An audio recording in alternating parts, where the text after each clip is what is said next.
सो हमें प्रूव करना है कि √5 एक इरेशनल नंबर है। इस क्वेश्चन को हम रिवर्सिबिलिटी मेथड से प्रूव करेंगे कि हम मान लेंगे कि ये नंबर रैशनल है और फिर कहीं ना कहीं से ऐसी सिचुएशन डाल देंगे, इम्पॉसिबल सिचुएशन ढूंढ लेंगे कहीं ना कहीं से। ठीक है, दो सिचुएशन हो ही नहीं सकती। हम खुद से मान के चलेंगे कि वो नंबर रैशनल है, लेकिन क्वेश्चन को सॉल्व करके इम्पॉसिबल सिचुएशन में डाल देंगे तो उसका मतलब क्या हो जाए कि जो हमने मानना है ना अपनी तरफ से वो डिसीजन रॉन्ग था, वो हो नहीं सकता है। इसका मतलब रैशनल मानेंगे, इम्पॉसिबल सिचुएशन आएगी तो इररेशनल प्रूव हो जाएगा। ठीक है, हम मतलब उल्टा मानेंगे जो हमें प्रूव करना है उससे, और उसको इम्पॉसिबल या फिर कॉन्ट्राडिक्शन बोलते हैं हम मैथ्स में इसको, उसको क्या दिखा देंगे, फिर इररेशनल दिखा देंगे। ठीक है, देखो बोर मत होना, थोड़ा थ्योरेटिकल क्वेश्चन है ये। चलो करते हैं। सबसे पहली जो लाइन रहेगी हमारी वो रहेगी, let us assume √5 is a rational number।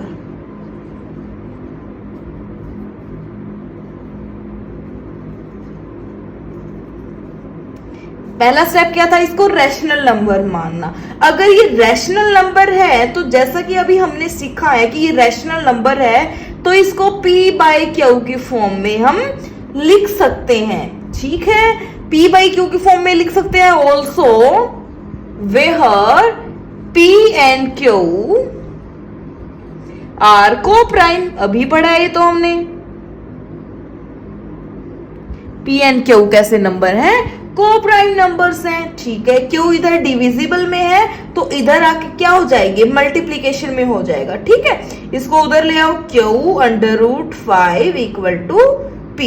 यहां से q उठ के इधर आ गया है। ठीक है, यहां आ गया है इसके पास। ठीक है, अब करना है हमें स्क्वेयरिंग बोथ साइड, दोनों साइड क्या करना है, स्क्वेयर। सो लिखोगे स्क्वेयरिंग बोथ साइड, दोनों साइड स्क्वेयर करो। क्या √5 है इधर, इसका स्क्वेयर कर दो, p है इधर तो इसका स्क्वेयर कर दो। दोनों के साथ स्क्वेयर है तो दोनों के साथ स्क्वेयर लिखो। ये स्क्वेयर दोनों का है ना, तो इन्होंने बंटवारा कर लिया कि अपना अपना हिस्सा बांट लेते हैं। क्या उन्हें अपना स्क्वायर अपने पास रख लिया और √5 ने अपने पास, इक्वल टू p²। अब अंडर और स्क्वायर तो दुश्मन होते हैं ना, वो एक साथ रह ही नहीं सकते हैं। जैसे स्क्वायर क्या कर देता है, फिर अंडर को कैंसिल कर देता है। ठीक है, स्क्वायर ने क्या कर दिया, अंडर को कैंसिल कर दिया है। ठीक है, तो यहां से क्या आएगा, 5q² is equal to p²। ठीक है, ये इक्वेशन नंबर 1 आ गई जिसका हम फर्दर यूज करेंगे। This is our equation number 1। Okay, अब हमें क्या करना है, लेट अस कंसीडर नेक्स्ट। अभी जब हमने फैक्टर पढ़े थे तो हमने सीखा था ये 5 इसके मल्टीप्लाई में है ना साथ में इस नंबर के, तो इसका मतलब ये नंबर ना 5 से डिवाइड होगा जरूर। ठीक है, तो हमें क्या लिखना है कि जो ये नंबर है वो 5 से डिवाइड होगा, या फिर हम ये लिख सकते हैं कि जो ये वाला नंबर है p² वो 5 से डिवाइड होगा क्योंकि ये दोनों इक्वल हैं। सो हम यहाँ क्या लिखेंगे, 10 p² इज डिविजिबल बाय 5। ये नंबर 5 से डिवाइड होगा ये q² से भी डिवाइड, लेकिन हमें चाहिए क्या, ये वाली लाइन चाहिए, तो हमने लिख ली। अगर कोई नंबर p² से डिवाइड होता है तो p भी डिवाइड होगा, p इज ऑल्सो डिविजिबल 5। किसी का स्क्वायर अगर किसी नंबर से डिवाइड हो रहा है तो वो खुद नंबर भी उससे डिवाइड जरूर होगा। ठीक है, अब हमें क्या करना है, कोई नंबर इससे डिवाइड हो रहा है, p डिवाइड हो रहा है 5 से। ठीक है, तो हम क्या कर सकते हैं, p को मान सकते हैं 5 into k। ठीक है, p is divisible by 5 means p 5 का फैक्टर भी हो सकता है, 5p का फैक्टर होगा, सॉरी, है ना। सो इसको हम p into 5k भी लिख सकते हैं। ओके, हमने ले लिया है भाई। अब दोबारा से क्या करना है, हमें स्क्वेयरिंग कर देनी है बोथ साइड। ठीक है, स्क्वेयरिंग बोथ साइड, तो हमारे पास क्या सिचुएशन आ जाएगी, p square is equal to 5 का स्क्वेयर करेंगे तो 25 एंड के का स्क्वेयर करेंगे सो के स्क्वेयर हमारे पास आ जाएगा। ठीक है, अब हमारे पास यहां से देखो पी स्क्वेयर की वैल्यू क्या है 5q स्क्वेयर है, तो इस वैल्यू को उठा के यहां रख देंगे। हमारे पास देखो पी स्क्वेयर किसके बराबर आया है 25 के स्क्वेयर के, लेकिन पी स्क्वेयर किसके बराबर है 5q स्क्वेयर के, तो पी स्क्वेयर की जगह हम क्या लिख देंगे 5q स्क्वेयर।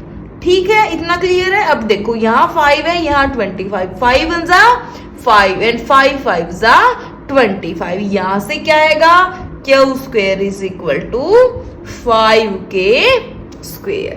अब की बार q स्क्वेयर के साथ में 5 मल्टीप्लाई में है, तो इसका मतलब q square is divisible by 5। q square 5 से डिविजिबल है, सो q is also divisible by 5। ठीक है, इन दोनों लाइंस पे हमें फोकस करना है। p is divisible by 5 and q is also divisible by 5।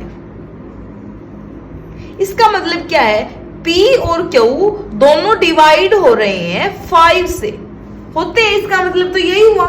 लेकिन हमने ऊपर क्या लाइन लिखी थी p एंड q आर को प्राइम्स। को प्राइम का मतलब है p और q किसी सेम नंबर से डिवाइड नहीं होंगे। को प्राइम होने का मतलब ये होता है कि एक कोई भी ऐसा नंबर नहीं है जो इन दोनों को डिवाइड कर दे। ठीक है, लेकिन हमने क्या दिखा दिया कि p और q तो दोनों 5 से डिवाइड होते हैं। ये तो कॉन्ट्राडिक्शन हो गई, इम्पॉसिबल चीज होगी। पहले तो हम बोल रहे थे कि वो डिवाइड ही नहीं होगा, लेकिन अब हम खुद दिखा रहे हैं कि दोनों नंबर क्या होंगे 5 से डिविजिबल होंगे। तो हम यहां लिखेंगे p and q both divisible by 5। ये दोनों 5 से डिविजिबल हो रहे हैं, तो इसका मतलब क्या हो गया, इम्पॉसिबल चीज हो गई ये तो, कि हम तो मान के ही चले थे पहली लाइन में कि ये कोप्राइम है। लेकिन अब हम लिख देंगे this is a contradiction, this is a contradiction. ये कॉन्ट्राडिक्शन हो गई। कॉन्ट्राडिक्शन कैसे? कॉन्ट्राडिक्शन हुई p and q are not coprime. ये कॉन्ट्राडिक्शन है क्योंकि p और q क्या आ गए, को प्राइम नहीं आए। हम मान के चले थे कि ये को प्राइम है, लेकिन यहाँ सिचुएशन ऐसी आ गई कि ये को प्राइम ही नहीं बचे हैं। सो हमारी अजम्पशन रॉन्ग होगी।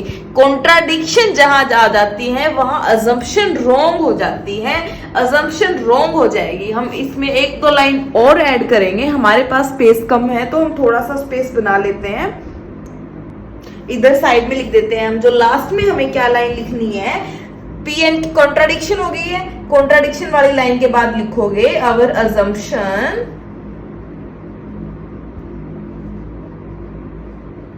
Is wrong. हमने जो माना था वो गलत हो गया। मानना क्या था कि 5 रैशनल नंबर है, तो ये तो होगा नहीं, अब इम्पॉसिबल प्रूव हो गया है। So it implies √5 is an irrational number।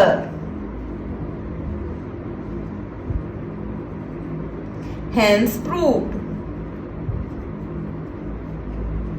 ठीक है, हमें यही तो प्रूव करना था कि √5 क्या है, इरेशनल नंबर है। So let's repeat this procedure. I know इस टाइप के क्वेश्चन आपके सिलेबस में पहली बार आए हैं, तो घबराना नहीं है, डरना नहीं है। मोस्ट इंपॉर्टेंट क्वेश्चन है ये। ओके, तो सबसे पहले हमें क्या करना है, हमें प्रूव करना है कि ये इरेशनल नंबर है। हम मान के चलेंगे, अज्यूम करके चलेंगे कि ये रैशनल नंबर है। ओके, रैशनल नंबर होते कौन से हैं, जो p/q की फॉर्म में लिखे जाए, where p and q both are coprimes. ये वैल्यू, ये मैटर करता है नंबर। ठीक है, अगर हमने q की इधर इस यहां से उठा के इसको यहां लिख दिया, ठीक है, अब इसका रूट हटाने के लिए हमने दोनों साइड स्क्वायर कर दी, squaring both side, q square. Okay, 5 √5 का स्क्वायर था, तो स्क्वायर से रूट कैंसिल आउट होके 5 आ गया हमारे पास, एंड देन p स्क्वायर। हमारे पास ये वैल्यू आ गई है p square is equal to 5q square. p square यहाँ है और 5 यहाँ है, कोई नंबर ऐसे फैक्टर्स में होता है तो इसका मतलब p स्क्वायर 5 से डिवाइड होगा, p square is divisible by 5। अगर p का स्क्वायर डिविजिबल है तो p भी डिविजिबल होगा 5 से, ये थ्योरम होती है, तुम डायरेक्ट लिख सकते हो। सो p 5 से डिविजिबल है तो p is equal to 5k लिख सकते हैं हम इसको। Okay that's fine. p का फिर दोनों साइड क्या कर दिया हमने स्क्वायर, यहाँ p था p स्क्वायर, 5 का स्क्वायर होता है 25, k का स्क्वायर है k स्क्वायर। ठीक है, हमने यहाँ पे क्या कर दिया, p स्क्वायर की वैल्यू 5q स्क्वायर थी, यानी कि ये दोनों बराबर है। हमने क्या किया, उठा के p स्क्वायर की जगह 5q स्क्वायर लिख दिया। ठीक है, ये राइट साइड तो इक्वल ही है, और यहाँ पे p स्क्वायर की जगह 5q स्क्वायर हमने लिख दिया है। ठीक है भाई, 5 1 जा 5 एंड 5 5 जा 25, कैंसल आउट कर दिया। इधर बचा q स्क्वायर, इधर k स्क्वायर, यहाँ q स्क्वायर है और यहाँ 5 है, इसका मतलब ये नंबर इससे डिविजिबल होगा। q square is divisible by 5 and so q is also divisible by 5। अब हमने नोट किए दोनों चीज जो रेड सर्कल में है कि p एंड q दोनों ही डिविजिबल हो गई है 5 से। दिस इज अ कॉन्ट्राडिक्शन, क्योंकि हम मान के चले थे कि ये कोप्राइम है p एंड q। कोप्राइम का मतलब कि किसी सेम नंबर से डिवाइड नहीं होंगे, लेकिन हमने तो कह दिया कि दोनों 5 से डिवाइड हो रहे हैं भाई, तो so this is a contradiction. So p, क्योंकि p and q are not coprime, क्योंकि p and q not coprime, यहाँ माना था कोप्राइम है। सो अवर अजम्पशन, जो हमने अज्यूम किया था इज रॉन्ग, जो हमने माना था वो रॉन्ग है, वो गलत है। सो √5 क्या होगा, इरेशनल होगा। मानना क्या था कि ये रैशनल है, सो इरेशनल हो जाएगा, इरेशनल नंबर, हेंस प्रूव। ये क्वेश्चन मोस्ट इंपोर्टेंट है, मोस्ट इंपोर्टेंट है। अगर इसकी जगह √5 की जगह √2 आ जाता है तो पूरे क्वेश्चन में 5 की जगह 2 कर देना। अगर √3 आ जाता है तो पूरे क्वेश्चन में √5 की जगह 3 कर देना। अगर √7 आ जाता है तो पूरे क्वेश्चन में 5 की जगह 7 कर देना।